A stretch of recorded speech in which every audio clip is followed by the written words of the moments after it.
तो पंकज जी, आपका स्वागत है SN wealth deep dive series में। तो हम चाहते हैं कि आप आपका जो जर्नी शुरू जहाँ से हुआ, और जैसे मैं देख रहा हूँ आपके प्रोफाइल में कि आपने एग्रीकल्चर में ग्रेजुएशन किया हुआ है, राइट?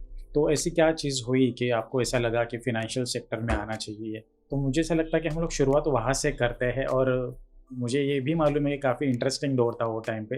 तो मैं चाहता हूँ कि आप शुरुआत वहाँ से करिए। ज़रूर, ज़रूर। Firstly thank you very much कि आपने इनवाइट किया।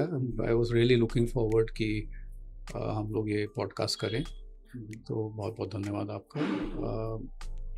सो एग्रीकल्चर किया उससे थोड़ा पहले की मैं स्टोरी 2 मिनट बता देता हूँ आपको। मेरे पिताजी जो हैं वो फ़ौज में थे, इंडियन आर्मी में थे। तो हम लोग जो है हर 3 साल अलग-अलग जगह जाते थे। और उनका भी एक बैकग्राउंड है जो शायद आपको पता होना चाहिए, पर वो 1962 वॉर में जो चाइना के साथ हुई थी on the eastern front, Nipah बोलते हैं उसको, वहाँ पर वो गए थे। वो डॉक्टर हैं, बट बिकॉज वहाँ कैजुअलिटीज़ बहुत ज़्यादा थी तो उनके साथ कैजुअलिटीज़ के साथ रुक गए और वो कैप्चर हो गए थे उनके साथ। वापस आए थे तो उसके बाद उनकी ब्रेवरी के लिए उनको वीर चक्र मिला हुआ है। He is one of the very very few people कि वेरी रिसेंटली, करीब कुछ महीने पहले, इंडियन आर्मी ने वही जगह वलोंग करके एक जगह है north east frontier Arunachal Pradesh में, वहाँ पर जो है उन्होंने एक फॉरवर्ड फील्ड पोस्ट जो है वहाँ पर उन्होंने एक जो ये है ऑपरेटिंग थिएटर जो है with in their field ambulance बोलते हैं उसको, it has been named for my father. So army ने एक्चुअली उनको रिकग्नाइज किया है और उनके नाम पे एक इनॉग्रेशन हुआ था।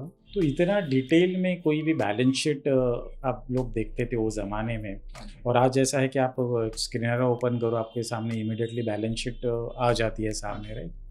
तो वो जो दौर था कि एक बैलेंस शीट को इतने डिटेल में देखना, इतने बारीकी से एक एक चीज़ को देखना, और फिर उसके ऊपर एक एनालिसिस करना, और फिर उसका एक सोच बनानी कि कंपनी में इन्वेस्ट करना चाहिए, नहीं करना चाहिए, ये सारी चीज़ें। और वो उससे आपको क्या सीख मिली है? मतलब जो आप जितना डिटेल में बैलेंस शीट देखते थे, तो क्या फ़र्क आप देखते हो ये दोनों चीज़ों में?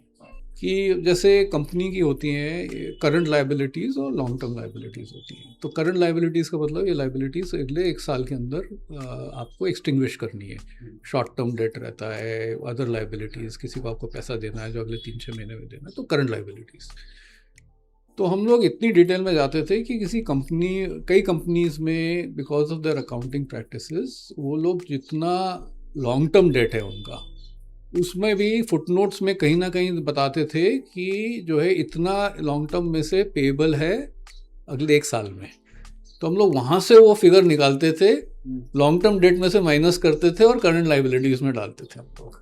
तो पंकज जी, जैसे आपने 1992 स्कैम के बारे में ज़िक्र किया, तो उसमें इन्वेस्टर का जो बिहेवियर है, हमने इन्वेस्टर के जो मोस्टली हम लोग बिहेवियरल फिनांस पे ज़्यादा काम करते हैं, तो उस पे हमने दोनों टाइप के जो एक्सट्रीम बिहेवियर्स हमने देखे हुए हैं। एकदम ग्रेड भी देखा है, एकदम पैनिक भी देखा है। और वो चीज़ को आप आज कैसे कोरिलेट करते हो आज का मार्केट देख के? तो संतोष जी, ऐसा है कि ये greed and fear, these are basic emotions. तो जितना भी आप, ये इमोशंस हमेशा रहेंगे। आपको डर भी लगेगा, आपको लालच भी आएगा, वो हमेशा होता है। अगर दूसरा आदमी पैसा बना रहा है तो आपको लगता है कि मैं भी पैसा बना लूँ, ये बड़ा इजी लग रहा है, इजी काम है। दूसरा आदमी बोल रहा है, जो कर रहा है वही बोल रहा है कि बहुत इजी काम है, मैं पैसा डाल रहा हूँ, मेरा पैसा बन रहा है, मैं और पैसा डाल रहा हूँ, मेरा और पैसा बन रहा है। और इसी तरह से होता है जब बुल मार्केट होता है और वो पीक के पास जाता है। इसके बारे में भी अगर आप चाहें तो हम लोग कभी भी विस्तार में बात कर सकते हैं, क्योंकि आपके लिसनर्स को उसके बारे में कुछ अंडरस्टैंडिंग आए। मैं चाहता हूँ कि जो आज मार्केट वेटरन है, या फिर जिन्होंने वो पर्टिकुलर टाइम देखा हुआ है और उससे जो सीख मिली है, तो हम चाहते हैं कि, क्योंकि अभी क्या हुआ है कि बहुत सारे इन्वेस्टर, अगर आप देखोगे परसेंटेज वाइज, तो कोविड के बाद में आए हुए हैं मार्केट में, और उन्होंने सिर्फ मार्केट का एक ही साइड देखा हुआ है, which is a bull run. तो मार्केट में कुछ फेसेस ऐसे भी होते हैं कि जिसमें साइडवेज होता है मार्केट, एक फेज ऐसा होता है जिसमें नो रिटर्न होता है, एक फेज ऐसा होता है जिसमें नो रिटर्न होता है। फिर ऐसे होता है कि अभी जैसे हमने लास्ट पॉडकास्ट में हमने वो थंबनेल ही उसको वैसे दिया था कि जैसे 1992 का एक स्कैम हुआ था, उसके बाद में जो मार्केट में पैनिक हुआ था, तो मुझे ऐसा लगता है एक जनरेशन मार्केट से दूर रहा। शेयर बाजार का काम तो बहुत सालों से बहुत चल रहा है, 18वीं सदी से भी चालू है। तो 1800 समथिंग, सो 18वीं सदी हुई। सो बेसिकली पहले क्या है, कोई इंडेक्स भी नहीं होता था, तो मतलब वो तो बिल्कुल ही ब्रोकर्स क्लब होता था। बॉम्बे स्टॉक एक्सचेंज सिर्फ एक ही एक्सचेंज होता था जो मेन एक्सचेंज होता था, और ब्रोकर्स का क्लब होता था वो। और वो हर तरह की चीज़ करते थे। लोग एकदम से लखपति करोड़पति बन जाते थे, और कई बार ऐसा होता था कि लोग एकदम से पूरा पैसा लुट जाता था, गवा देते थे, और एकदम से पता चला किसी ने सुसाइड कर लिया और ये सब चीज़ें पता चलती थी, बट समझ नहीं आता था कि क्या होगा। 999 and 1000 we were in the dealing room somewhere clapping जब BSE सेंसेक्स 1000 पर। और आप आज ये मान के चल लीजिए कि मतलब समय कितना लगेगा, किस तरह से होगा, वो नहीं पता है, बट ये BSE सेंसेक्स जो है 1 लाख भी जाएगा, उससे आगे भी जाएगा जी। This is because it's a growth economy, और ग्रोथ इकोनॉमी में अगर कंपनियां अच्छी कर रही हैं तो उनकी वैल्यूएशन ऊपर जानी चाहिए, और जाएगी। शॉर्ट टर्म में शायद ना जाए ज़्यादा जाए, यही मार्केट के बुल रन बेयर मार्केट्स रहते हैं। बट लॉन्गर टर्म में अगर कंपनियां अच्छी चल रही हैं और इकोनॉमी ग्रो हो रही है, जिसकी वजह से कंपनीज के लिए भी एनवायरनमेंट कंड्यूसिव है, तो ये इंडाइसिस तो जस्ट रिफ्लेक्शन है उस कंपनीज की वैल्यू का, तो ये ऊपर ही जाएंगे। That is one part. दूसरा ये जो है, जैसे आपने कहा कि bull markets and bear markets, तो अभी पिछले 35-37 सालों में मैंने एक से ज़्यादा ऐसे देख लिए हैं। तो इनमें जो है ग्रीड आता है, मार्केट जो है, अगर एक उसकी फंडामेंटल वैल्यू रहती है, हम लोग को थोड़ा समझना पड़ेगा ये उसकी फंडामेंटल वैल्यू है। अगर आप BSE सेंसेक्स देख रहे हैं तो उसके नीचे 30 कंपनियां हैं जिनकी कुछ वैल्यूएशन है, या आप निफ्टी देख रहे हैं तो उसके नीचे 50 कंपनियां हैं जिनकी आप वैल्यूएशन देख रहे हैं। तो निफ्टी की वैल्यू आती है उन 50 से, और सेंसेक्स की वैल्यू आती है उन 30 कंपनियों से। तो वो वैल्यू एक तो आपको डिटर्मिन करना थोड़ा डिफ़िकल्ट है कि एक्चुअल उसकी वैल्यू क्या है, बट एक ब्रॉड रेंज में, और स्पेशली अगर आपने एनालिसिस साल दर साल कई साल कर रखा है, तो आपको एक आइडिया लग जाता है कि ये वैल्यू होनी चाहिए, इस रेंज में आना चाहिए। तो क्या होता है, अगर आप उसको देखें तो in a bull market, if you take a rubber band, तो उसकी न्यूट्रल पोजीशन जो है उसको हम फंडामेंटल वैल्यू मानते हैं कि ये वैल्यू इस वैल्यू पे, मतलब निफ्टी का 20 टाइम्स है, 22 टाइम्स है, जो भी आप देखें, आपकी वैल्यूएशन आप देख रहे हैं उस पे वो न्यूट्रल है। अगर आपका बुल मार्केट चलता है जिसमें पैसा आ रहा है, रोज पैसा आ रहा है, तो the market valuation are stretch just like the rubber band is stretch. हम बोलते हैं वैल्यूएशन स्ट्रेच होगी। तो अब वो स्ट्रेच हो गया रबर बैंड, तो उसमें 2 कंडीशंस हैं। एक तो ये है कि अगर वो पैसा जो आ रहा है वो नहीं आएगा, तो वो प्रेशर नहीं रहेगा, तो वापस आएगा अपने फंडामेंटल पे। और दूसरा, बुल मार्केट इस हद तक चले जाते हैं कि वो पैसा आता बढ़ता चला जाता है, तो प्रेशर बढ़ता चला जाता है, तो आपकी वैल्यूएशन बढ़ती चली जाती है, तो वो जो फंडामेंटल्स हैं उससे आपकी वैल्यूएशन का कनेक्शन टूटता चला जाता है। That is when a bull market happens, then people are only talking about their short term returns, कि मैंने पैसा डाला, मैंने 3 महीने में इतना कमा लिया, मैंने 1 महीने में इतना कमा लिया, मैंने और डाला। तो ये उस टाइम पे मैं कहूँगा, ऑल्दो मैंने इतने साल इस मार्केट में गुजारे हैं, पर उस टाइम पे शायद ये मार्केट सट्टा बाजार पूरा बन जाता है, जहाँ पर जैसे बोलते हैं आपका चाय वाला, रिक्शा वाला, दूध वाला, सब लोग आपको आइडियाज, स्टॉक आइडियाज़ देते हैं। तो ये यही मतलब होता है कि हर आदमी जो है, क्योंकि हर स्टॉक चल रहा है, मतलब वो शेर है कि गधा है कि घोड़ा है, सब बोल दौड़ रहे हैं, तो अगर सब दौड़ रहे हैं तो आप कोई भी खरीद लेंगे तो वो ऊपर जाएगा, क्योंकि वो मार्केट उस तरह का है। तो there was a book written again in the 1800s. It was called The Madness of Crowds. Very famous book. उसका फुल टाइटल है, वो पूरा मेरे को टाइटल याद नहीं आ रहा है, but that book tales how people together, you जो पहले वो ट्यूलिप स्कैम हुआ था हॉलैंड में, जी, और जी, है जी। ना, और प्रॉपर्टी स्कैम्स हुए हैं यूरोप एंड ऑल दैट। तो कैसे लोग जो हैं एक साथ जो है लोगों का कैसे बोलूं, दिमाग फिर जाता है एक साथ, मतलब in groups, in large groups people lose their mind, and that is a reflection of a bull market, and then they come back to their senses one by one.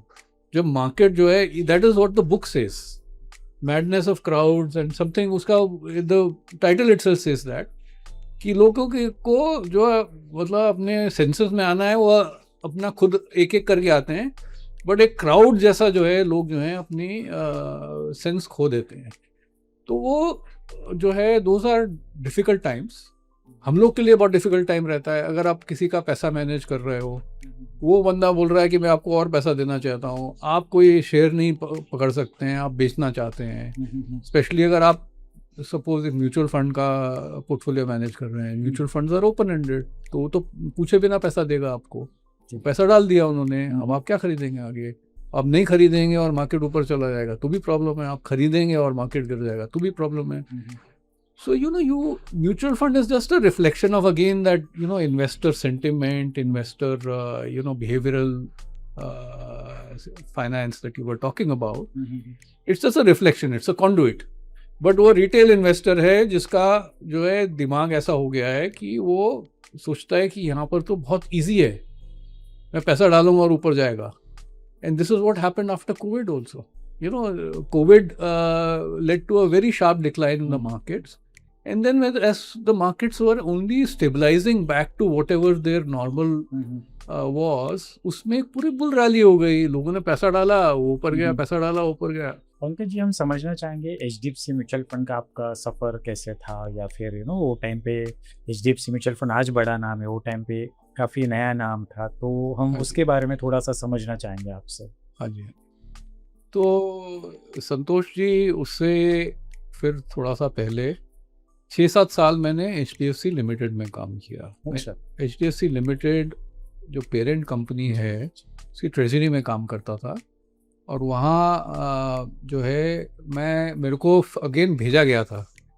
ये जो फंड था इसका HDFC जो है Indian सब manager बना। उस time पे बहुत अलग एनवायरनमेंट रहता था, सेबी नहीं है, FII ये नहीं है, सिर्फ मिनिस्ट्री ऑफ फाइनेंस से म्यूचुअल फंड का अप्रूवल मिलता था।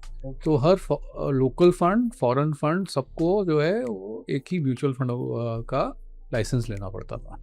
अच्छा। तो पूरा लाइसेंस लिया हुआ था, उसके लिए एक इंडियन सब मैनेजर चाहिए था, इंडियन मैनेजर चाहिए ना म्यूचुअल फंड के लिए।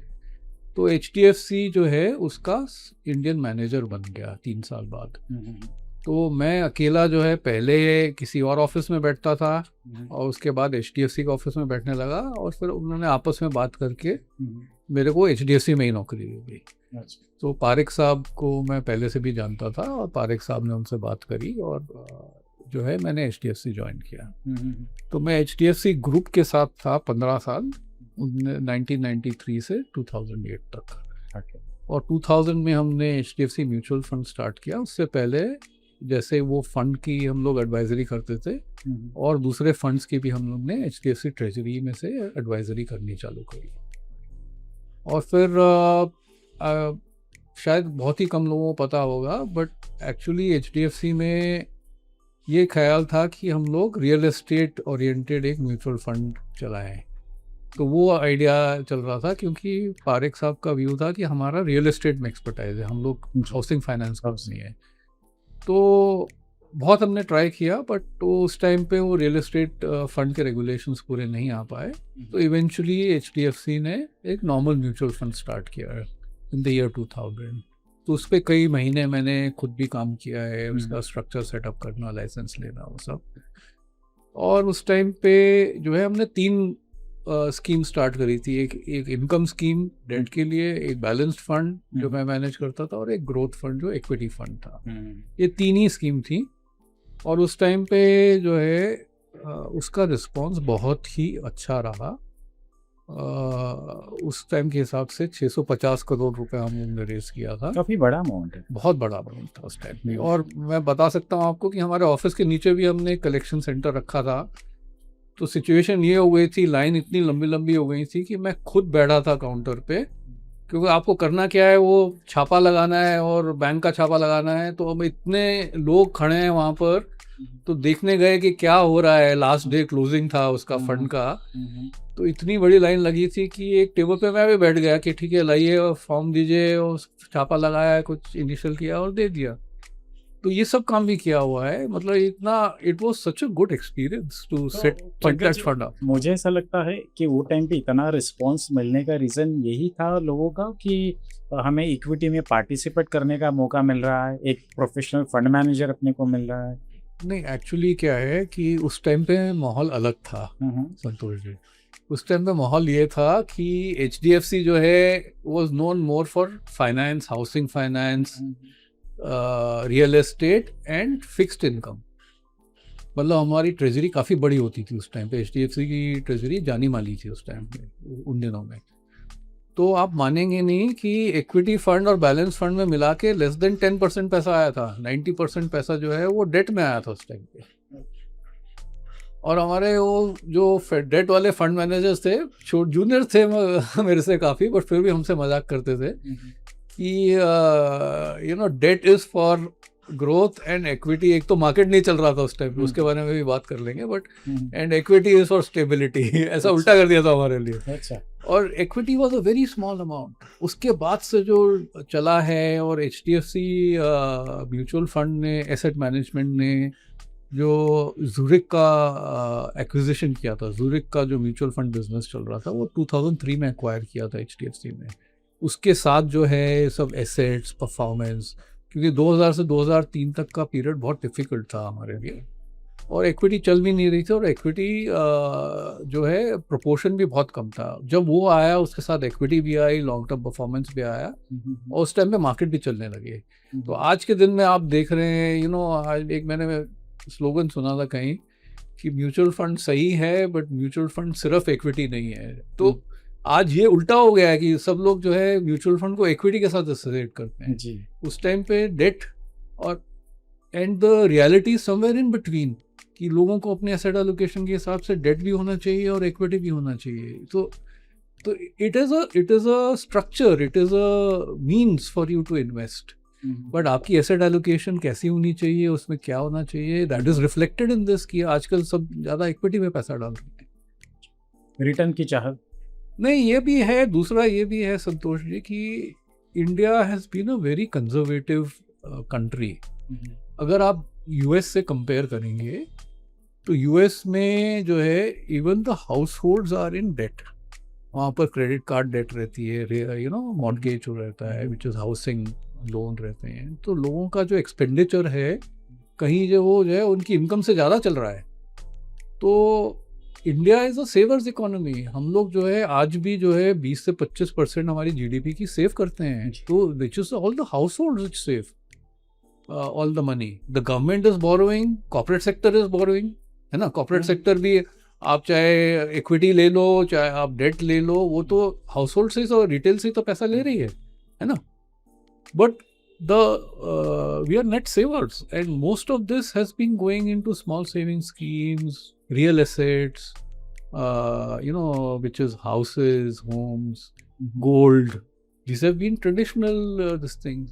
तो coming back to your question, equity proportion आज भी काफ़ी कम है, बट ये इतनी लार्ज कंट्री है और इतना लार्ज स्केल पे है कि जो ये equity proportion थोड़ा चेंज हो रहा है, the amounts are significant. We're talking about billions of dollars coming every month in SIP products. ये छोटे अमाउंट नहीं है सर। तो एक ये है कि जैसे आप कह रहे हैं रिटर्न की चाहत, बट दूसरा ये है कि long term strategic asset allocation change हो रहा है। अभी एसेट एलोकेशन सिर्फ रिटर्न की चाहत से हो रहा है कि लोगों को समझ आ रहा है हम क्या कर रहे हैं। ऐसा नहीं होना चाहिए कि यार दूसरे ऑप्शन जो हैं वो इतने अच्छे नहीं चल रहे हैं, डेट पे अब इतना ज़्यादा इंटरेस्ट नहीं मिलता है, रियल एस्टेट नहीं चल रहा है इतना, गोल्ड बड़ा वॉलेटाइल सा हो गया है, तो मैं इक्विटी में डाल रहा हूँ। ये इसलिए होना चाहिए कि हाँ मेरा एसेट एलोकेशन प्रॉपर है, इक्विटी भी चलेगा, दूसरे अलग चलेंगे, हर एक का अलग रिस्क प्रोफाइल है, और मैं रिस्क प्रोफाइल समझ के जो है अपनी पूरी एसेट एलोकेशन कर रहा हूँ। तो आपकी भी ये मतलब एफर्ट होना चाहिए कि ये इन्वेस्टर्स को समझाएं हम लोग. The investor बिल्कुल. education has been one of the most difficult also and most lacking aspects of investment. बहुत इजी है किसी के पास जाना और उनको कुछ नंबर्स दिखाना या कुछ एक चीज़ बताना और उनसे पैसा ले लेना, बट उनको समझ आया वो क्या कर रहे हैं, कैसे कर रहे हैं, ये सब चीज़ें इंपॉर्टेंट है. बिल्कुल बिल्कुल. जैसे कि रिस्क प्रोफाइलिंग है, एसेट एलोकेशन है, स्कीम सूटेबिलिटी है, फाइनेंशियल गोल्स है. मुझे ऐसा लगता है जब तक ये चीज़ें नहीं होती है तब तक आपको कोई इसमें निवेश नहीं करना चाहिए. तो सो बेसिकली क्या फिल्टर्स होने चाहिए. बेसिक क्या है कि एक शॉर्टकट है कि आप जाइए और एक प्रोडक्ट का परफॉर्मेंस दिखाइए और आप पैसा ले लीजिए इन्वेस्टर से, और एक लॉन्गर वो है जहाँ आप एक रिलेशनशिप बनाते हैं, आप इन्वेस्टर को अंडरस्टैंड करते हैं, आप उनको एजुकेट करते हैं और फिर उनके साथ बैठ के at the end of the day आपको ज़्यादा इसके बारे में नॉलेज होगी, but it is the investor's decision. आप you are at the end of the day an adviser, है ना. जितना भी हम लोग कर लें उसका पैसा है, investor has to decide where to put that money, but we try and educate them, we try and give them the right advice, right information for them to make a informed decision. That is important. तो ये हो रहा है, ये एक दिन में नहीं होगा, बट जितना ज़्यादा हम लोग कर पाए उतना जल्दी होगा और जितना ही अच्छा रहेगा इन्वेस्टर्स के लिए. फिर ये आपका जो अर्लियर क्वेश्चन था कि ये ग्रीड एंड फियर वाला है, ये ग्रीड एंड फियर के साइकिल में से हम लोग इसी तरह निकल पाएंगे जब इन्वेस्टर एजुकेटेड रहेगा, उसको समझ आएगा कि मैं क्या कर रहा हूँ. तो फिर अच्छा मार्केट रहे या बुरा मार्केट, इन्वेस्टर स्थिर रहेगा. और इन्वेस्टर का स्थिर रहना अलग अलग मार्केट कंडीशंस में ज़रूरी है. उसी तरह इन्वेस्टमेंट मैनेजर का स्थिर रहना मेरे हिसाब से जो है, नॉलेज, एक्सपर्टाइज, ये सब चीज़ें एक जगह हैं, बट आपका पर्सनल कैरेक्टर जो है वो बहुत इम्पोर्टेंट है. अगर मार्केट बढ़ रहा है और आप भी एज अ फंड मैनेजर आप भी बहुत एक्साइटेड हो गए और आप अनाप शनाप इधर उधर सब कुछ खरीद रहे हैं, जो बढ़ रहा है वो खरीद रहे हैं आप, और अगर गिर गया तो आप भी उतना ही डिप्रेस हो गए और वो इन्वेस्टर अपना पैसा चाह रहा है, उससे पहले ही आपने बेच दिए, अच्छी कंपनियां भी बेच के आप निकल गए, तो फिर ना आप में और उस रिटेल इन्वेस्टर में क्या फ़र्क रह गया. So it is a lot about character, stability, maturity. ये सब चीज़ें संतोष जी टाइम लगता है, इसलिए टाइम से आती हैं. आजकल के मतलब रिसेंटली आप देखेंगे तो पीपल फील एंटाइटल्ड. जो आप कह रहे थे कि ये कोविड के टाइम के बाद लोगों ने मतलब मार्केट नीचे नहीं देखा है, तो ऐसे एंटाइटल्ड फील करने लग गए थे कि अगर मैंने पैसा डाला है मार्केट में तो मेरे को रिटर्न मिलना ही चाहिए. ये ऐसे नहीं चलता है सर. आपको रिस्क पता होना चाहिए, आपको प्रिपेयर्ड होना चाहिए कि मार्केट गिर सकता है किसी भी टाइम, ये 20-25% नीचे रहता है मार्केट. तो आपको वो सहन शक्ति होनी चाहिए, आपको पेशेंस होना चाहिए. अभी पिछले 2 साल से निफ्टी का 0% -1% रिटर्न है. मैं कोई देख रहा था थोड़े दिन पहले, तो -1% रिटर्न है निफ्टी का. तो you have to have that patience also. इसमें मार्केट में it is just like the seasons. कभी गर्मी भी आती है, कभी पूरी ठंड भी पड़ जाती है, कभी वो स्टेबल सा हो जाता है, मतलब अच्छा मौसम रहता है बट स्टेबल रहता है. तो आपको ये सब सीज़न झेलने पड़ेंगे. अगर आप नहीं झेल सकते हैं तो फिर ये मार्केट आपके लिए नहीं है. मतलब आप करिए मार्केट में जो आप करना चाहते हैं, खरीदने बेचना, वो आपकी हर एक आदमी की अपनी स्ट्रैटेजी, अपना माइंडसेट है. बट मेरा एक्सपीरियंस, अब इतने 35-37 साल का एक्सपीरियंस बताता है कि अगर आपको लॉन्ग टर्म पैसा बनाना है तो आपको एक डिसिप्लिन वे में चलना पड़ेगा. ये आप करते रहेंगे, आपका थोड़ा टाइम पैसा बनेगा, फिर एक टाइम पे इतना टूटेगा कि आपको समझ नहीं आएगा. तो उससे मतलब जब चल रहा होता है सब अच्छा लगे. जैसे मतलब आप गैम्बलिंग करते हैं, आपकी लक चल रही है, आपको बहुत अच्छा लगता है, फिर अब एक बार लक खराब हो जाती है तो फिर जितना अपना खुद का कैपिटल होता है वो भी आदमी जो है लूज करके जाता है. आप कैसीनो में जाइए, जो रियल टॉप कैसीनो में प्लेयर्स हैं उनको तो वो लोग जो है वो होटल में कमरा भी फ्री और खाना भी फ्री और सब कुछ फ्री देते हैं. क्यों भी दे देते हैं, सुना है मैंने. हाँ, क्यों? क्योंकि उनको पता है कि ये आदमी यहाँ पैसा जो है गंवा के जाएगा. तो वो टॉप का पैसा गंवा के जाएगा तो उसको कमरा देने में क्या हर्ज है यार. वो 4 दिन रुक के भी जाए, कोई प्रॉब्लम नहीं है. तो मार्केट में आप ऐसा मत बनिए कि मतलब आप पैसा गवा के जाइए। तो पंकज जी, आगे बढ़ते हुए आपकी जो एंटरप्रेन्योरशिप जर्नी है, हाँ जी।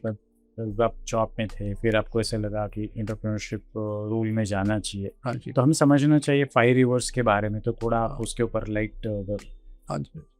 तो मैं कहना चाहूँगा कि यू नो अब हमारे क्लाइंट्स जो हैं, कई क्लाइंट्स जो हैं वो 15-20 साल से हमारे साथ क्लाइंट्स हैं, वो अलग-अलग शुरुआत कहाँ से हुई आपकी हाँ। एंटरप्रेन्योरशिप की? हाँ, तो वही तो उन क्लाइंट्स ने जब एक कॉन्फिडेंस दिखाया कि आप जो हैं जहाँ पर भी रहेंगे हम लोग पैसा आपसे मैनेज करवाना चाहते हैं या आपके साथ हमारा ट्रस्ट कॉन्फिडेंस फेथ है, जो भी है, जिस तरह से भी उन्होंने बोला होगा, तो मुझे लगा कि मेरे को जो है एक अपॉर्चुनिटी है जहाँ पर मैं जो खुद करना चाहता हूँ, जिस चीज़ में मुझे ज़्यादा इंटरेस्ट है, मैं सिर्फ वो करूँ।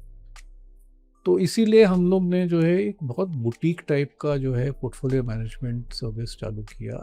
बहुत लिमिटेड क्लाइंट्स हैं but they are all long dated clients, और उन्हीं से जो है हम लोग या तो और पैसा आता रहता है तो ग्रो हो जाते हैं, या मार्केट की ग्रोथ है, या वो अगर खुश रहते हैं तो वो रेफरल देते हैं तो हम किसी और का पैसा मैनेज करना चालू कर देते हैं। बट पर इसी तरह से चल रहा है। हमारी कोई बहुत ऐसी बड़ी एस्पिरेशन नहीं है कि बहुत बड़ा ये कंपनी बना दें, बट एक्चुअली ये entrepreneurship gives you the possibility of doing what you want to do. जो आप करना चाहते हैं वो फ्लेक्सिबिलिटी आपको मिलती है।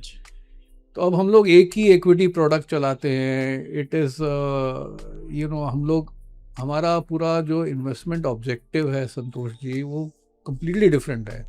हमारा ऑब्जेक्टिव, हमको ये नहीं देखना है कि मार्केट कहाँ है, ऑब्वियसली दिखाना पड़ता है बिकॉज रेगुलेटरी एनवायरनमेंट है, बेंचमार्किंग है, सब कुछ है, बट हमारा माइंडसेट और फोकस जो है वो क्लाइंट के लिए पैसा बनाने का है। तो अगर अच्छी कंपनी है और अच्छे भाव पे मिल रही है तभी हम खरीदेंगे, और नहीं चली तो कोई बात नहीं है। आपसे मैं एक क्वेश्चन पूछता हूँ, चलिए। बिल्कुल। आप मुझे बताइए कि इतने लाखों शेयर ट्रेड होते हैं। पहले चलो, जो हम लोग, मैं 1980s और 90s की बात कर रहा था, तब तो इन्फॉर्मेशन हो सकता है फंड मैनेजर के पास, वो कंपनी से, जो भी है। आज के दिन में रेगुलेटरी एनवायरनमेंट ऐसा है कि there is a symmetric distribution of information is available everywhere, real time, equally to you and me and everybody else. अगर इंफॉर्मेशन सेम है सर, जो आप पढ़ रहे हो वही मैं पढ़ रहा हूँ, तो आप मुझे बताइए क्यों ये है कि लाखों लोग जो हैं उसी इंफॉर्मेशन पे, उसी एक शेयर प्राइस पे वो शेयर बेच रहे हैं, और वो लाखों लोग और हैं जो उसी इंफॉर्मेशन पे और उसी शेयर प्राइस पे वो खरीद रहे हैं। एक आध दो समझ गए हम लोग कि किसी की ज़रूरत है, लाखों रोज खरीदते हैं, बेचते हैं। आप बताइए क्यों? मुझे ऐसा लगता है कि उसमें दो पार्ट में हम लोग डिवाइड कर सकते हैं। उसमें एक ये होता है कि जो अर्ली, जिसको हम लोग मार्केट की भाषा में स्मार्ट इन्वेस्टर कहते हैं, कि अर्ली कोई अपॉर्चुनिटी को आइडेंटिफाई कर लेता है, और एक वो जो अपॉर्चुनिटी है मार्केट में एक अच्छे लेवल पे चली जाती है, और फिर जो अपनी रिटेल जनता जो होती है उनको ऐसा लगता है ये पर्टिकुलर शेयर ने 1 साल में 2 गुना रिटर्न दे दिया है, 5 साल में 10 गुना हो गया, 3 गुना, जो भी अच्छा रिटर्न हो गया है, तो वो पब्लिक वो ट्रेंड में चली जाती है, और स्मार्ट इन्वेस्टर वहाँ से निकल जाता है, और रिटेल जनता जो है उसमें चली जाती है। क्योंकि मैंने देखा है कि कोई भी शेयर्स जब काफ़ी बढ़ता है, काफ़ी, जैसे हमने काफ़ी सारे मैन्युफैक्चरिंग, डिफेंस में अभी रिसेंटली वो देखा हुआ है कि उसमें सेम पैटर्न देखा गया है, और हमेशा ये पैटर्न देखा गया है कि कोई पर्टिकुलर स्टॉक है, सेक्टर है, एकदम ऊपर चले जाता है, आसमान छूता है, वहाँ पे फिर रिटेल इन्वेस्टर का एक इंटरेस्ट आ जाता है, और वहाँ पे वो इन्वेस्टमेंट करना शुरू कर देता है। एक रीजन हो सकता है, that is one of the reasons. But the real fundamental reason, मतलब ये this is a trend, and again जो आपने बोला, ये लोगों को पता होना चाहिए, और ये नहीं करना है ये भी पता होना चाहिए कि मतलब अगर शेयर का भाव बहुत बढ़ गया है, बहुत लोग उसके बारे में बात कर रहे हैं, तो आपको ज़्यादा केयरफुल होना चाहिए। हो सकता है कि वो जर्नी कंप्लीट हो चुकी है या टुवर्ड्स द एंड है, तो ये माइंड में रखना चाहिए। वो बिल्कुल सही बात बोली आपने। बट इसका fundamental reason is time arbitrage, जिसका मतलब है कि कोई एक बंदा हो सकता है कि शॉर्ट टर्म के लिए बेच रहा है, उसका हॉराइजन 1 महीना है, 3 महीना है, लोगों का तो इंट्राडे भी स्पेकुलेशन भी होती है, सब कुछ होता है मार्केट में, इट्स अ मार्केट प्लेस। और जो खरीद रहा है हो सकता है वो लॉन्ग टर्म के लिए खरीद रहा है, उसको लगता है कि हाँ यही भाव पे पर मैं अगर 3 साल पकड़ूंगा या 5 साल पकड़ूंगा तो मेरा पैसा बनेगा। दूसरा आदमी सोच रहा है कि 3-6 महीने में इसमें अब पैसा नहीं बनेगा मेरा, तो मैं बेच देता हूँ, मैं कुछ और खरीदता हूँ जो 3 महीने में मेरे को शायद पैसा बना दे। तो ये time arbitrage, horizon differences are the main reason why there are so many people buying and selling. कितने लोग आते हैं मार्केट में, ये तो बाजार है, जैसे आपका सब्जी बाजार होता है वैसे ही ये भी शेयर बाजार है, इसमें हर तरह के लोग आते हैं। तो आपको ये ना, इनफैक्ट ये और एक बड़ी इंटरेस्टिंग चीज़ है कि आपको पता होना चाहिए कि आप उस बाजार में क्या कर रहे हो, क्या करने जा रहे हो उस बाजार में। Purpose. So there is a saying which says कि the market is a very expensive place to understand who you are. Absolutely. Are you a long-term investor? Are you a short-term investor? Are you a speculator? आप पहले समझ लीजिए मैं क्या करना चाहता हूँ, उसके बाद आप मार्केट जाइए। और इसका मैं एनालॉजी देता हूँ आपको जो आपको पसंद आएगी, कि आप घर से निकले, वाइफ ने बोला कि मतलब सब्जियां लेके आनी है, अब सब्जी मार्केट, ऐसा आई एम जस्ट गिविंग एनालॉजी। तो एक लिस्ट आपके पास है कि आपको टमाटर भी चाहिए और भिंडी भी चाहिए और प्याज भी चाहिए, और आप मार्केट में गए और अलग अलग लोग आपको बुला रहे हैं, देखिए सर ये मेरा ये माल बहुत अच्छा है, मेरा ये माल बहुत अच्छा है, और आप वो लिस्ट भूल गए और आप कुछ और ही खरीद के ले आए क्योंकि आपको वहां अच्छा लग गया वो। It's impulsive buy. It might be a good product, it might be looking good, but it is not relevant for you. आप घर पे आएंगे, आप सोचेंगे मैंने बड़ा अच्छा काम किया, ये सब्जी बोली नहीं गई थी बट सब्जी बहुत अच्छी थी इसलिए मैंने खरीद ली। मैंने बैगन खरीद लिया बिकॉज बैगन बड़े थे, शाइनी थे, अच्छे दिख रहे थे। या फिर ये हो सकता है कि सारे लोग बैंगन ले रहे थे तो मुझे भी ऐसे लगा सब कि लोग बैगन ले बहुत रहे अच्छा है, ये बैगन में कुछ नया है, बैगन बहुत शक्तिशाली है, तो इसलिए मैं आज बैगन खरीद लेता हूँ। और घर जाएंगे तो क्या होगा सर, घर पे तो आपको डांट ही पड़ेगी ना। तो you have to know what you want to do. So this difference between your expectation and your actions, ये difference causes most of the anxiety. आप एक्शन कुछ और कर रहे हैं, आप सोच कुछ और रहे हैं, आप कर कुछ और रहे हैं, तो फिर ये जमेगा नहीं। अगर आप लॉन्ग टर्म इन्वेस्टर हैं तो फिर आप लॉन्ग टर्म इन्वेस्टर रहिए। फिर मार्केट ऊपर जाता है, नीचे जाता है, फिर आप उसी डायरेक्शन में चलिए। मैं हमेशा ये बात बताता हूँ कि आपको मार्केट से अच्छा रेट, हर आदमी जाता है मार्केट से मेरे को अच्छा रिटर्न मिले, मेरे को अच्छा रिटर्न लगे, बट आप कभी मार्केट के बारे में सोचिए, मार्केट कैसे किसी को डिफ्रेंशिएट कर सकता है। ये आप भी हैं, दूसरा आदमी भी है, तीसरा आदमी भी, सब लोग एक ही हैं मार्केट के लिए। तो मार्केट से अगर आपको डिफ्रेंशिएटेड रिटर्न चाहिए तो आपको मार्केट में कुछ अलग करना पड़ेगा, विच इज़ वॉट। अब वापस आते हैं 5 रिवर्स के ऊपर कि अगर हमारा लॉन्ग टर्म माइंडसेट है और लॉन्ग टर्म के लिए हम इन्वेस्ट करते हैं, तो मेरे को फ़र्क नहीं पड़ता अगर 3 महीना 6 महीना वो शेयर नहीं चला। हो सकता है आपको कब, आप ज़रा सोचिए, प्रैक्टिकली सोचिए कि आपको कब एक शेयर जो है उसके फेयर वैल्यू या सस्ता मिलेगा। 2 ही रीज़न हो सकते हैं, एक तो उस शेयर या उस सेक्टर पे मार्केट का ध्यान नहीं है आज के दिन में, दूसरा वो कंपनी स्पेसिफिकली एक डिफ़िकल्टी में से जा रही है, शायद वो डिफ़िकल्टी टेम्परेरी है। ये सब चीज़ें आपको एनालाइज करनी पड़ेंगी। बट अगर आपने ख़रीदा तो आपको ये एबिलिटी होनी चाहिए कि मैं 3-6 महीने 1 साल वेट कर सकता हूँ, और अगर ये शेयर प्राइस नहीं चला तो मुझे कोई प्रॉब्लम नहीं आएगी। अब कितने लोग हैं इस मार्केट में जो वो कर सकते हैं?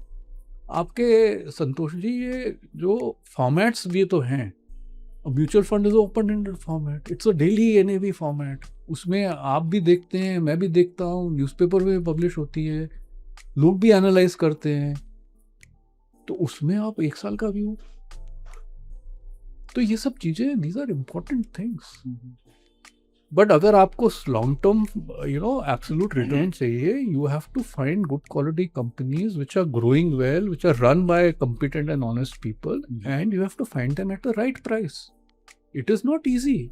मेरा अगला सवाल आपसे यही है कि जैसे भी हर एक पीएमएस हाउस होता है, उनका एक इन्वेस्टमेंट फिलोसॉफी होता है, हाँ राइट? जी, हाँ जी। प्लस एक प्रोसेस होता है कि how to identify stock sectors. तो हम जानना चाहेंगे कि आपका इन्वेस्टमेंट फिलोसॉफी क्या है इसके बाद। हाँ जी, तो थोड़ी 1-2 चीज़ें मैं बोलता हूँ, उसके बाद में इसकी आते हैं।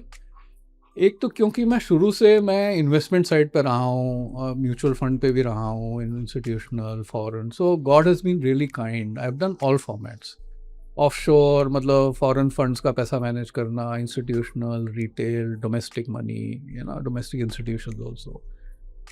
और मैंने स्टार्टअप्स भी कई करे हैं, तो HDFC म्यूचुअल फंड आपने बोला, उसके बाद में रिलायंस वेल्थ मैनेजमेंट मैंने सेटअप किया था, उसके बाद में अपना 5 रिवर्स सेटअप किया है। So it has been a very very good journey. But in this the investment, when you're an investment manager, when you see so many products in the market, आप इतने प्रोडक्ट देखते हैं, कोई thematic product है, कोई sectoral product है, theme जैसे कि इंफ्रास्ट्रक्चर है या डिफेंस है, जैसे आप थीम बता रहे थे, मोबिलिटी है, तो उसमें ऑटो और ये सब चीज़ें हैं, all mobility income, you can have any theme. या सेक्टोरल है, इट्स IT रिलेटेड, ITES या फार्मास्यूटिकल, या एक थीम हो गई defensive, so thematic products, sectoral products. So as a fund manager, I cannot understand the logic of that. It can only be more because it's more, it's easier to market them at that point in time. एक कोई market का वो चल रहा है, trend चल रहा है जिसमें आप भी पार्टिसिपेट करना चाहते हैं, तो आपने वो सेक्टर या वो थीम का एक प्रोडक्ट निकाला है। As a fund manager, I think that then one of my hands is tied behind my back and you're sending me to battle in the markets. कि मैं लड़ाई कैसे लड़ूंगा?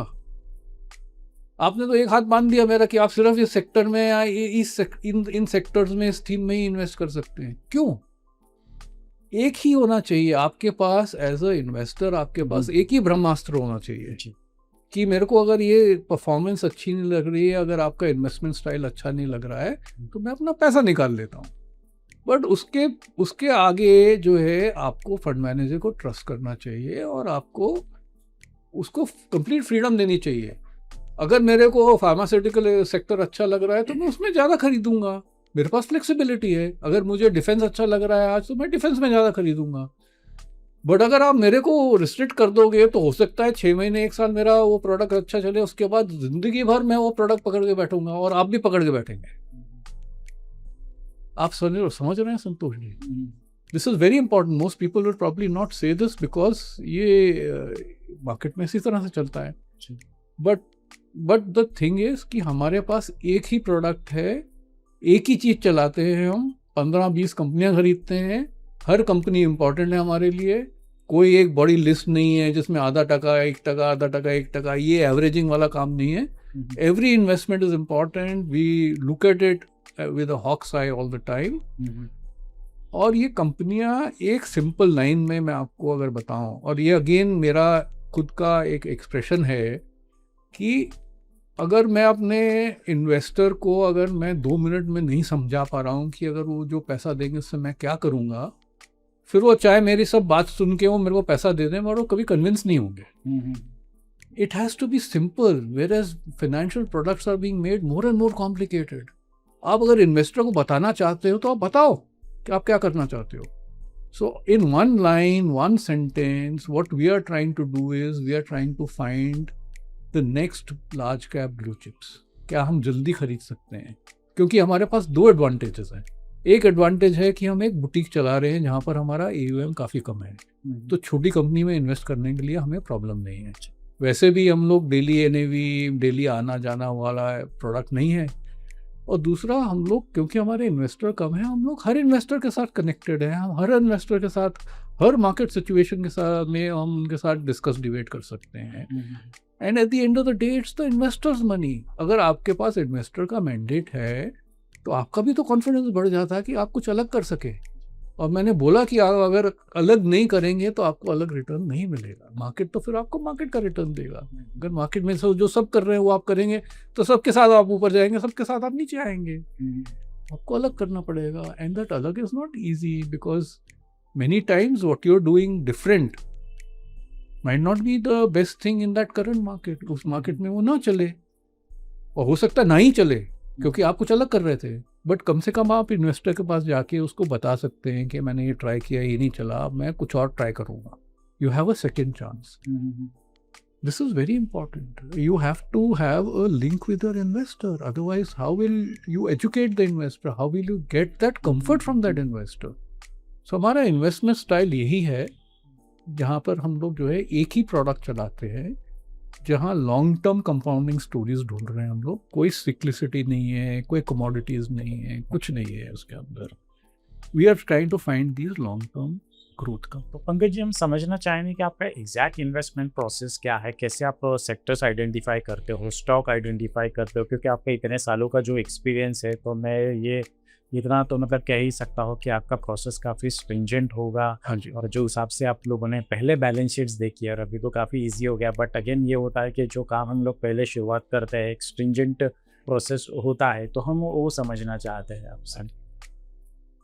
तो ऐसा है संतोष जी, पहला तो मैं कहना चाहूँगा कि नॉट कि बिकॉज मैं ये करता हूँ और कोई नहीं करता है, बट एक आपके इन्वेस्टर्स के लिए फिर से ये एक अच्छी चीज़ रहेगी ध्यान में रखने के लिए, कि मेरे हिसाब से जो है आप यहाँ तो मार्केट में पूरा अंदर जाइए, ठीक है, जिसके मतलब आप पूरा रिसर्च करिए, कंटिन्यूस करिए, उस पर टाइम स्पेंड करिए, और उसमें कोई ऐसी रॉकेट साइंस नहीं है, ठीक है. हो सकता है थोड़ा टाइम लग जाए, थोड़ी मिस्टेक्स करेंगे आप, मिस्टेक्स, बट आप वो करिए, तब तो आप खुद इन्वेस्ट करिए.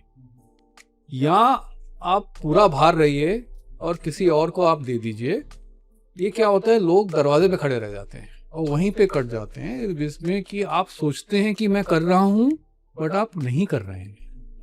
और मोस्ट लोग जो है वो एक्चुअल अंडरलाइंग फंडामेंटल रिसर्च नहीं कर पाते हैं, क्योंकि आप अपना अपना काम कर रहे हो. अभी इतना टाइम उस पे, and market is evolving every day.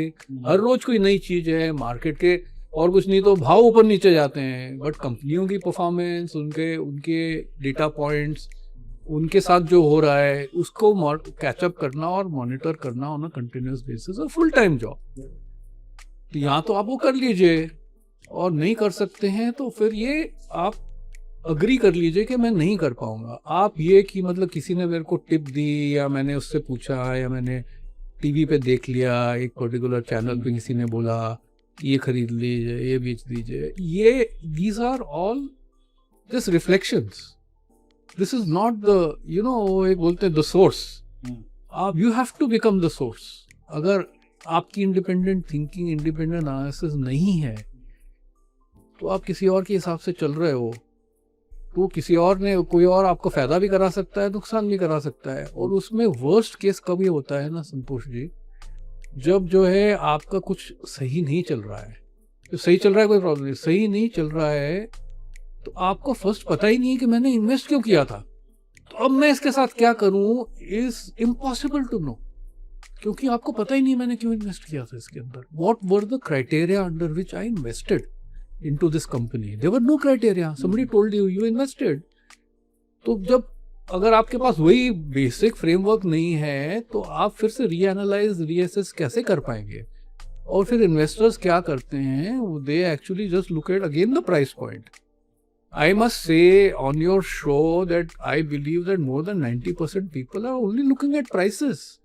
And prices is like fever. आपको 99 हो गया, 102 हो गया, 103 हो गया, ये फीवर है. बट जब तक आप ब्लड टेस्ट नहीं कराएंगे, जब तक आप डॉक्टर के पास नहीं जाएंगे, आपको पता नहीं चलेगा. आप क्रोसिन खा के फीवर को नीचे कर लेंगे, बट आप जब तक आप एनालिसिस नहीं कराएंगे, जब तक आप किसी प्रोफेशनल के पास नहीं जाएंगे, आपको समझ नहीं आएगा आपको क्या हुआ है. But 90% of the people still want to do it themselves. तबीयत खराब होगी तो 90% of the people will not go right till the and.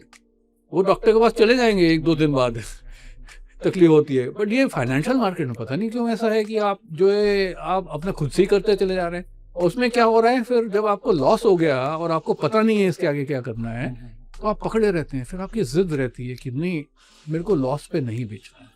आपने, आई एम श्योर आपने काफ़ी इन्वेस्टर्स एनकाउंटर किए होंगे, एग्जिस्टिंग पोर्टफोलियो है, नीचे है. मैं इसके बारे में एक चीज़ कहना चाहूँगा पंकज जी, कि हमने हर पॉडकास्ट में हम लोग ये कह रहे हैं कि टेक्नोलॉजी काफ़ी एडवांस होती जा रही है, राइट.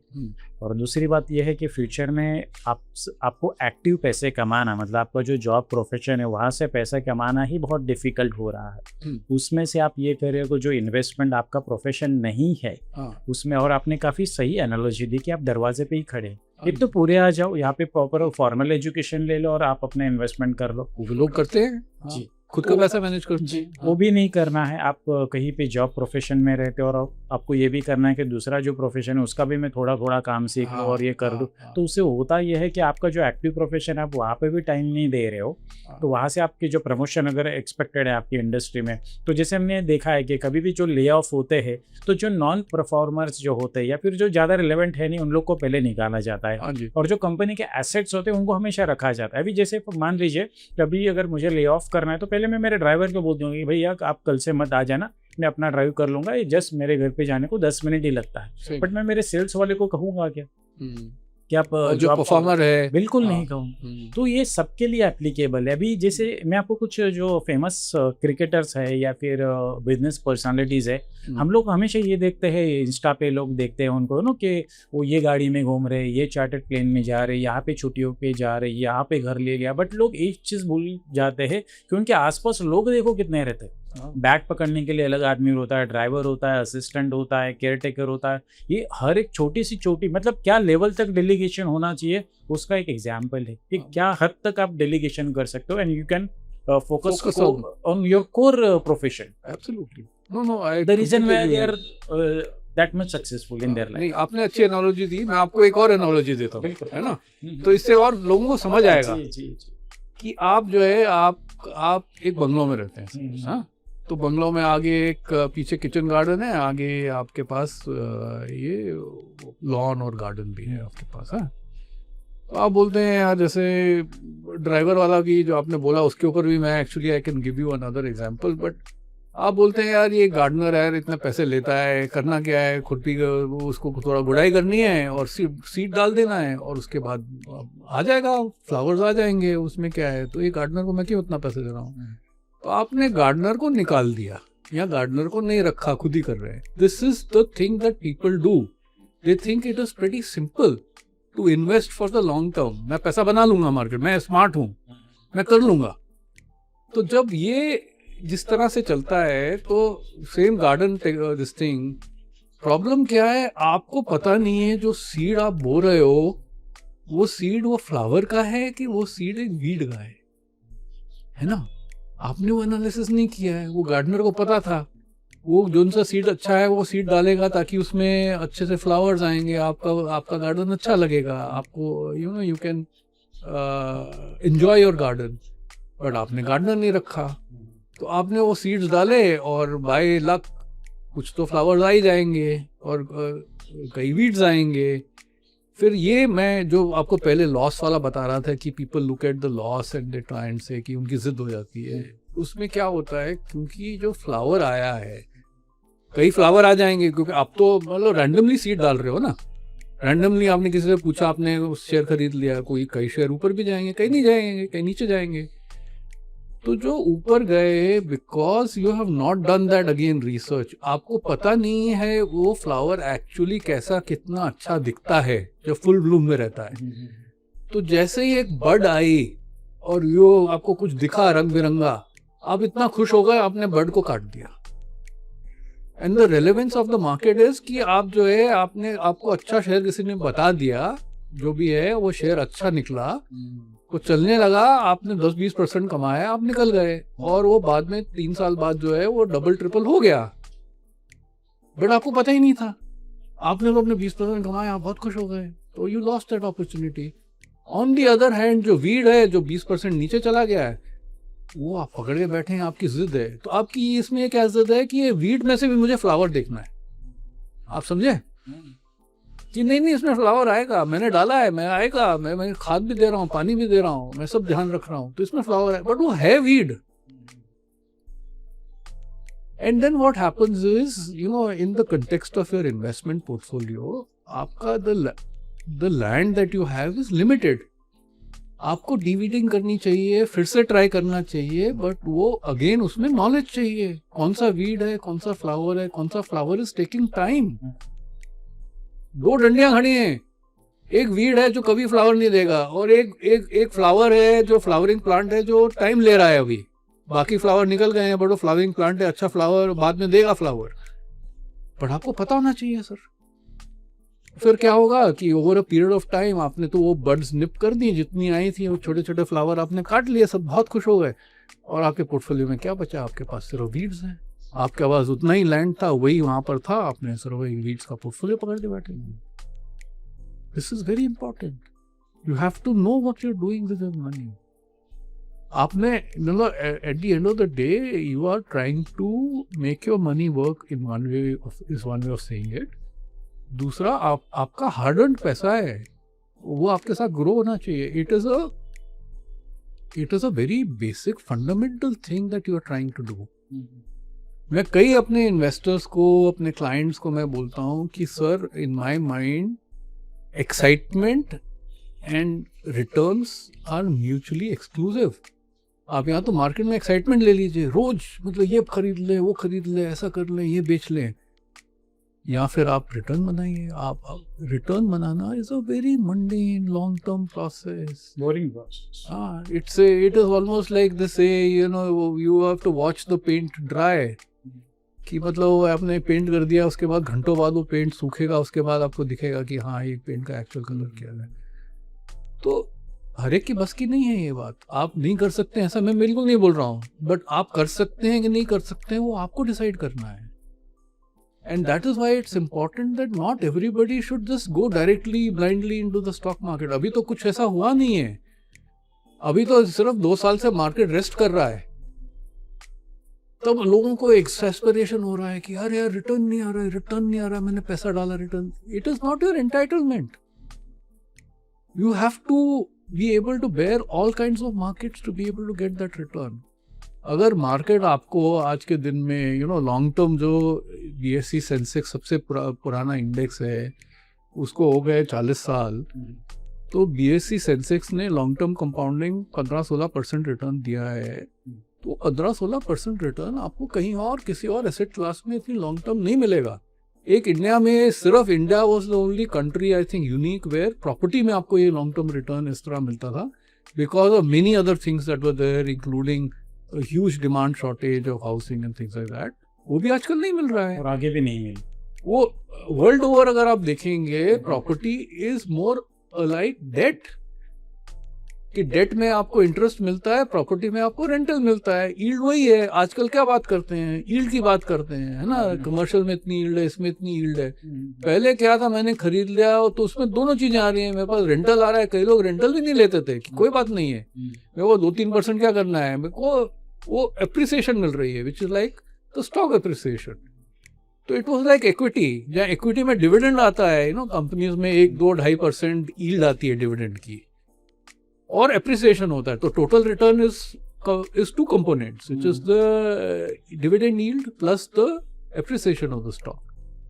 प्रॉपर्टी में आजकल वो एप्रिसिएशन नहीं अगर नहीं आएगा तो सिर्फ आपको वो यील्ड मिलेगी। That yield is not comparable even to debt. Debt में ज़्यादा रिटर्न मिल जाएगा आपको उस यील्ड से, वो तो है ही। आप रेजिडेंशियल अगर एक लेंगे, उसमें आप अपना मेंटेनेंस, ये वो चार्जेस सब निकाल के आप देखेंगे आपको रेंटल यील्ड क्या मिली। अगर उसमें कोई 3 साल 5 साल नहीं चला वो, तो 2-3% से ज़्यादा आपको यील्ड नहीं है उसके अंदर। वो तो डेट से भी कम है, और आपको उस पर फुल टैक्स पे करना है।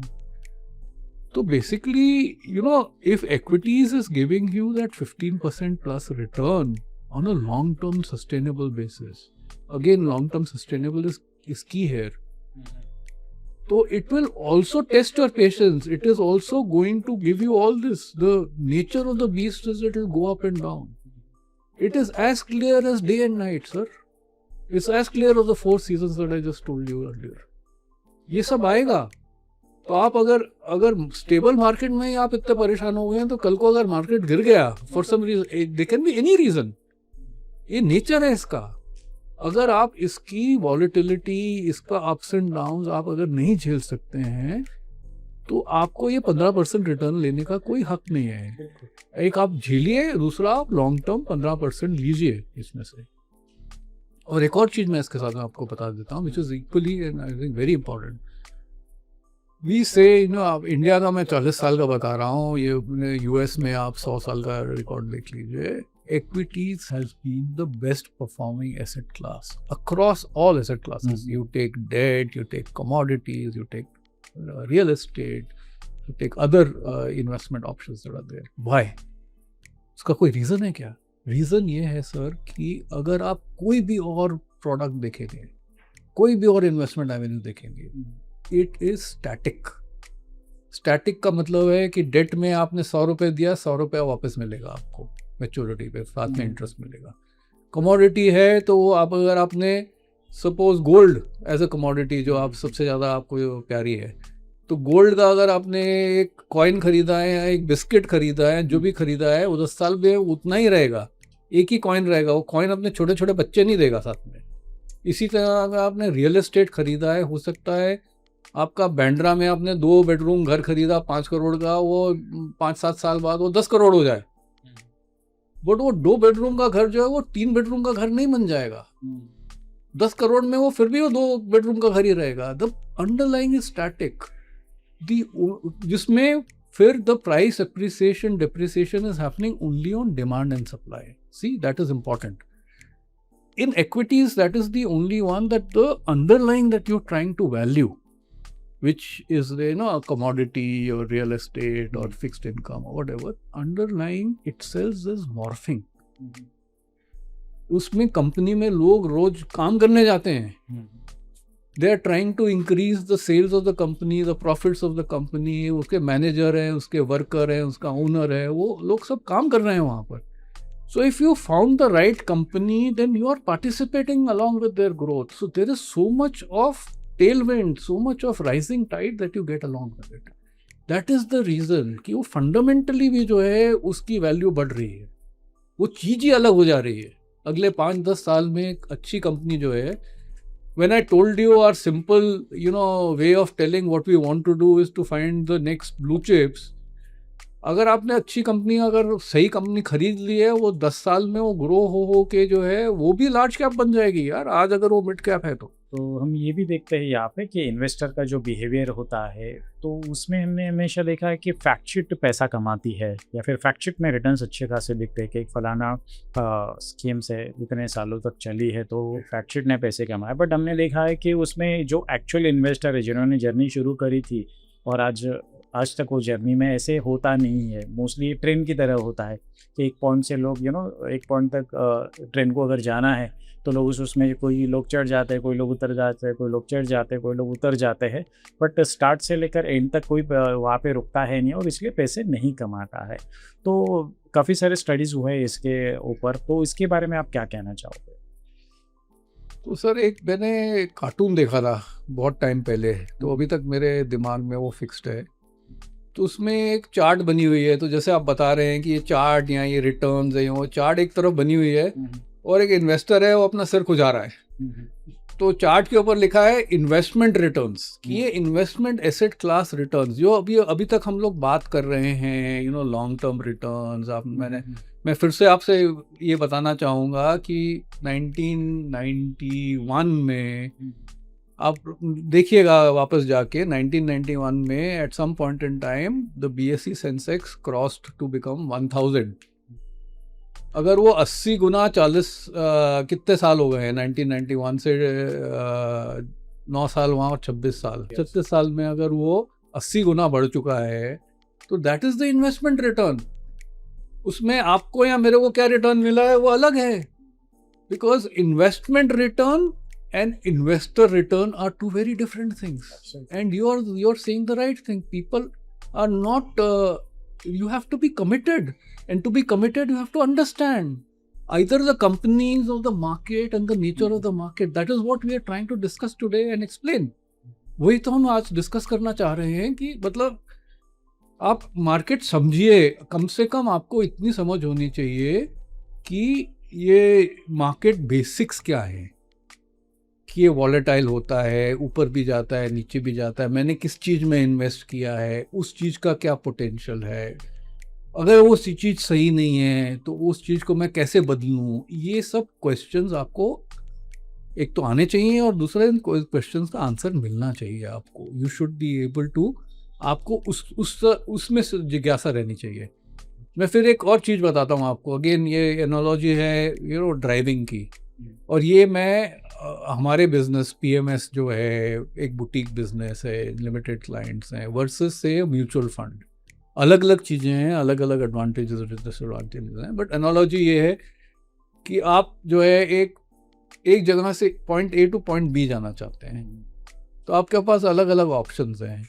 आपके पास ये फैंसी बहुत अच्छी डीलक्स एयर कंडीशनड बस है, तो बस चलेगी कैसे? वो जाएगी मेन रूट से, उसका रूट फिक्स्ड है, उसके बस स्टॉप्स हैं। आप पहले बस स्टॉप पे चलेंगे, उस पर चढ़ेंगे, फिर आपकी जो डेस्टिनेशन है हो सकता है वो जो बस स्टॉप पे आप उतरेंगे उससे थोड़ी दूर रहे, तो फिर से आप थोड़ा चलेंगे और अपने डेस्टिनेशन पहुंच जाएंगे। में कोई ख़राबी नहीं है, very safe journey, main road से जा रहे हैं, कोई प्रॉब्लम नहीं है, कोई हिच नहीं है। आप ये try and associated with mutual funds, हाँ। तो बट वो उसका जर्नी पाथ फिक्स्ड है। वो बस कल भी वहीं से गई थी, आज भी वहीं से जाएगी, आज भी ऐसे ही चलेगी, वहीं स्टॉप्स पे रुकेगी, और आपके ऊपर है कि आपकी कन्वीनियंस है कि नहीं। आप आज को वापस अपने ऑफिस जा रहे हैं, आपको बाहर किसी क्लाइंट से मिलने जाना है, आपको वो सूट करती है कि नहीं, है ना। एक वो हो गया mutual fund. It's very fancy, very good, high comfort. High comfort का मतलब ये भी है कि ब्रांड कंफर्ट है, ये है साइज कंफर्ट है, सबका कंफर्ट है आपको। दूसरे हम लोग I would compare us to maybe a personalised scooter, motorcycle. तो आप मोटरसाइकिल के पीछे बैठे हैं, आप झटके खा रहे हैं, सब कुछ हो रहा है, पर उसमें एडवांटेज ये है कि अगर सपोज आगे मेन रोड पे जो है ट्रैफिक जैम हो गया, कोई गाड़ी बंद पड़ गई, कुछ और हो गया है, कुछ हो गया, तो आप भी हैं और मैं भी हूँ। See, PMS, this is what people don't understand and they don't appreciate and they don't utilize it properly. PMS is a bilateral relationship. It's a relationship. I have done an agreement with you. It's a bilateral agreement. मेरी आपके साथ agreement can be different from मेरी agreement with somebody else.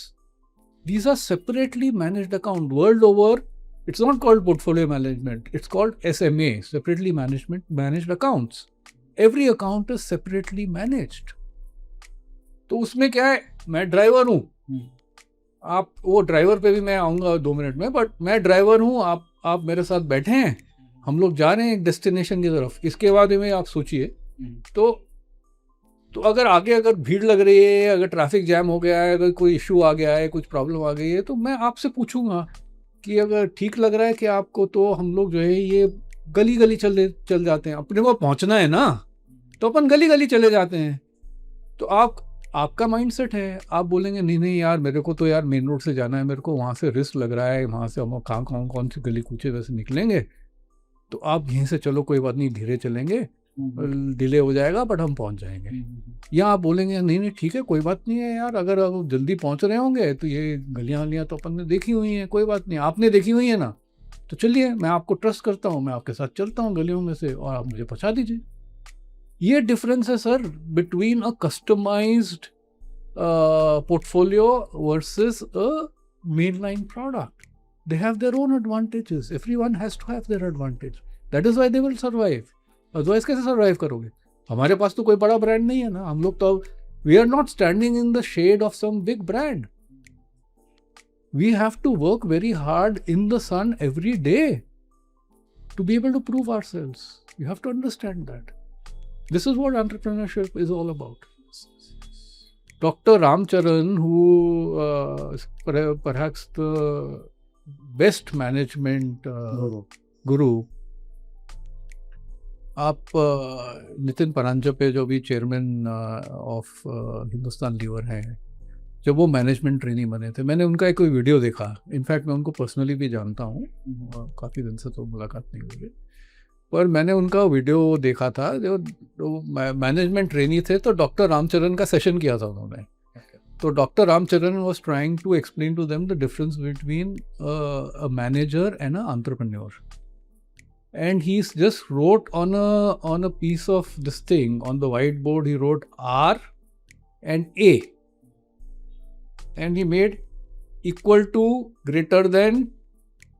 किसी को कुछ समझ नहीं आया, तो फिर then he explained. He said a manager is where R is equal to or greater than A, which means resources is equal to A is action और O which is output whatever, कि अगर आप बोलते हो कि मेरे को अगले साल 20% ग्रोथ करनी है, तो आप मेरे को 2 आदमी और दे दीजिए, इतनी फंडिंग और दे दीजिए, इतनी मार्केटिंग बजट लगेगा, इतना लगेगा, मैं 20% ग्रोथ मैनेजर। ये शॉर्ट टर्म इन्वेस्टिंग, तो हमारे ज़माने में पहले कहते थे what are you trying to achieve, और बीच में मैंने भी बोला था कि मतलब आप क्या करना चाहते हैं मार्केट में, आपको पता होना चाहिए। तो are you trying, it is called the greater fools theory, कि आर यू सेइंग कि मैं ये शेयर आज हाइपोथेटिकली 100 रुपये में ख़रीद लेता हूँ, हो सकता है I am looking like a fool because मेरे को पता नहीं है मैं क्या खरीद रहा हूँ, I am only buying a scrap of paper, वो भाई तो पेपर भी नहीं है, अभी तो डीमैट हो गया है, so I am buying it for 100 rupees, I might be looking like a fool, but what I am hoping for is that I will find a greater fool to whom I can sell at 110 and 120 rupees. क्या आप paper खरीद बेच रहे हैं, क्या आप company के अंदर इन्वेस्ट कर रहे हैं?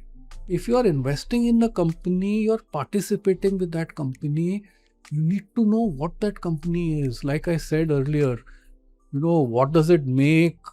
Who are the people who run it? What is the potential of the company? What has been its track record? You have to understand all of that. And it is all very continuous. It changes also in time. Disruption हो गया, कुछ अच्छा चल रहा था, वो नहीं अच्छा चल रहा है, तो आपको पता होना चाहिए। That is why monitoring also is so important on a continuous basis. So if you are buying and selling scraps of paper, then you will do short term कि हाँ मेरे को 10% मिल गए हैं, 10% लॉस पे, तो स्टॉप लॉस लगाते हैं लोग, सब कुछ करते हैं, हर तरह की चीज़ चलती है इस मार्केट में। बट अगर आपको एक्चुअल लॉन्ग टर्म वेल्थ बनानी है, in this power of compounding that you want to experience, क्योंकि अगर आपने 100 का 10% रिटर्न बनाया तो एक साल में 110 हो गया, बट अगले साल जब आप 10% बनाओगे तो 110 के ऊपर 10% बना रहे हो, सो 121 होएगा, 120 नहीं होगा। एंड वो चलते चलते वो पावर ऑफ कंपाउंडिंग बहुत ज़्यादा मायने रखती है 10 साल, 15 साल, 20 साल बाद। तो you have to know and understand all of that. तो मैं I am just reminded, my daughter was preparing for the IITs, तो she was going to one of the leading coaching classes at that time. Eventually she went to study in the US, but IITs में also she did very well. तो उसने, उनके जो professor थे, उनने एक बात कही जो मतलब यहाँ पर भी बहुत रेलेवेंट है। उन्होंने बोला कि वो जो कोर फंडा है of any subject, of any topic, एक बार ये कोर फंडा आप समझ जाओगे तो then you can extrapolate it in any direction, क्योंकि वो IIT के क्वेश्चन जो आ रहे हैं वो आप मग नहीं कर सकते हो। Obviously the kind of questions that will come can be anything, तो आपको फंडा आना चाहिए वो, उसके बाद उसको आप एक्सट्रापोलेट कर लीजिए किसी भी डायरेक्शन में अंदर। सिमिलरली जैसे मैं आपको बोलता हूँ, अब तो उन्होंने लिखना चालू कर दिया है इंटेल इनसाइड, तो इंटेल का कौन सा चिप लगा हुआ है इनसाइड इज़ इम्पॉर्टेंट। आगे यहाँ आप फरारी की गाड़ी है आपकी और अंदर आपने जो है आपने मारुति 800 का वो लगा लिया, Maruti 800 is not bad but the engine is under powered. तो what is inside, do you have that knowledge? That is important for you to have that understanding and knowledge and confidence. Only then you can invest long term, then you can sustain कि नहीं, I know this company, I know the potential of this company, if the stock price has gone down it doesn't matter to me, because I am a long-term investor and I am participating with the growth of this company. But कितने लोग इतना research करते हैं? तो इसी तरह मैंने पहले एक एग्जांपल दिया था, ड्राइवर एंड राइडर का, साथ में पैसेंजर का। तो अगर आप खुद ड्राइव कर सकते हो तो नथिंग लाइक इट, फिर तो यार आप फ्री हो, आपका खुद का स्कूटर है, आप अपना स्कूटर कहीं, मोटरसाइकिल कहीं भी घुमा दीजिए। बट अगर आप नहीं कर सकते हो तो एक पहले आपको यू हैव टू अंडरस्टैंड कि मेरे को एक जगह से दूसरी जगह जाना है, मेरा ऑब्जेक्टिव है कि आज मुझे यहाँ पहुँचना है, मेरी मीटिंग है या मेरे को ऑफिस में पहुँचना है। दूसरा कि मैं खुद नहीं चला सकता हूँ ये गाड़ी या ये स्कूटर, और फिर इसलिए मुझे एक ड्राइवर चाहिए। तो आपको ड्राइवर कौन सा चाहिए? ड्राइवर सब मिलेंगे, ऐसे भी ड्राइवर मिलेंगे जो रेस कार चलाते हैं। तो आपका रेस की गाड़ी में बैठना है और 5 मिनट पहले पहुंचना है और वो पूरे जूम रिस्क लेना है, वो भी आप कर सकते हैं। या आपको एक सेफ स्टेडी ड्राइवर चाहिए कि कोई बात नहीं है, आपको टाइम पे पहुंचा देगा, और टाइम पे पहुंचाएगा वो। तो ये सब चीज़ें, but you have to acknowledge कि मेरे को ड्राइविंग नहीं आती है या मैं हमेशा कंटिन्यूस ड्राइविंग नहीं कर पाऊंगा। आज मैंने गाड़ी निकाली, अपनी रोड खाली थी सुबह, तो मैंने चला ली, तो मुझे लगा कि मैं ड्राइवर बन गया हूँ। जब आप भीड़ में जाएंगे, आप ट्रैफिक में चलाएंगे, ट्रैफिक लाइट रहेगी, रूल्स रहेंगे, सिग्नल्स रहेंगे, आपको पूरी समझ है, या आपने सिर्फ अपनी गली में आ गए तक चला ली अपनी गाड़ी, वापस ले आए घर पे, आपने बोला अरे हाँ अब से कल से मैं चलाना चलूँगा। इसके कई एग्जाम्पल हैं। मैं आपको बता रहा हूँ संतोष जी, एक और एग्जाम्पल मैं बता रहा हूँ कि मतलब आप देखिए टीवी देखते हैं, तो आप मैच देख रहे हैं, आजकल विंबलडन चल रहा है, सो आप सिनर का मैच देखते हैं। पहले हम लोग रॉजर फेडरर देखते थे। तो आप मैच देखते हैं, अच्छा लगता है, खुश होते हैं, कोई जीता कोई हारा, आप बंद कर देते हैं, दूसरा कुछ देखने लगते हैं। आप ये तो नहीं करते हैं कि मैंने सिनर को देखा, सिनर ने ये शॉट मारा था और उसने इस तरह से किया था और ये दौड़ गया था, तो आपने पकड़ा कि आपने जूते पहने और रैकेट पकड़ा और आप सीधा टेनिस कोर्ट पे पहुंच गए और आपने भी शॉट मारने चालू कर दिए, क्योंकि आपने सिनर को देखा है अभी। पर आप चैनल फ्लिप करेंगे और एक कोई फाइनेंशियल चैनल देखेंगे और वहाँ पर कोई आपको एक्सपर्ट बोल रहा है कि ये स्टॉक अच्छे लग रहे हैं और ये सेक्टर अच्छा लग रहा है और ये ऐसे ऊपर जा रहा है और ये नीचे जा रहा है, आप फट से यहाँ तो अपने ब्रोकर को फ़ोन करते हैं, ऑनलाइन चालू कर देते हैं, अच्छा मैं शेयर खरीद रहा हूँ। It's the same TV. It's the same channel. It's the different channels. Then you should also go and start playing like Roger Federer and Sinner, na? Capability. You have to develop that capability. It is not about वो कर सकता है तो मैं कर सकता हूँ. It's not true. He might do it. मैं आपको बता रहा हूँ with all good faith. somebody you know very well, लोग बोलेंगे नहीं इनको तो मैं इतने साल से पहचानता हूँ, ये मेरे लिए गलत क्यों करेंगे। वो सही भी कर रहे होंगे आपके लिए, आपको सही स्टॉक बता देंगे, सही सेक्टर बता देंगे, सही टाइम पे बता देंगे। आपने इन्वेस्ट कर दिया, उस बंदे की तो कोई लायबिलिटी नहीं है ना, क्योंकि आपने पूछा, उन्होंने बता दिया, वो आगे बढ़ गए। अभी 6 महीने बाद कुछ गड़बड़ हो गई वहाँ कंपनी में, उस बंदे ने अपने शेयर बेच दिए, आपको कुछ हवा ही नहीं है, अब क्या होगा? आप लॉन्ग टर्म इन्वेस्टर बन गए फिर। That is the definition of long-term investor. That is a compulsorily made long-term investor. आप समझे? And in the wrong stock. So anyway, you were asking something. So you were asking about investment process of Five Rivers and why one should look at Five Rivers as their investment manager and what is that specialty Five Rivers is having. Yeah. So see, firstly, I told you that our investment philosophy and process is long-term fundamental. वो ठीक है, वो सबका है. There many are there. We are also looking at generating absolute returns. तो हम लोग को कोई फर्क नहीं पड़ता है अगर 3 महीने 6 महीने हमारा पोर्टफोलियो नहीं चला, कहीं होता है नहीं चलता है, बट इसमें हमारे क्लाइंट की बहुत कंट्रीब्यूशन है। आप मानेंगे नहीं संतोष जी दैट लोग बोलते हैं आप पीएमएस ले लीजिए, फिर हम फंड मैनेजर से मिलवा देंगे, आपको फंड मैनेजर मिलेगा, वो बताएगा, और लोग खुश हो जाते हैं उसमें। मेरे ध्यान में actually it is an advantage for the fund manager that he meets the investor, because I can then explain to you what I am trying to do with your money, what you should expect, what should be your mindset.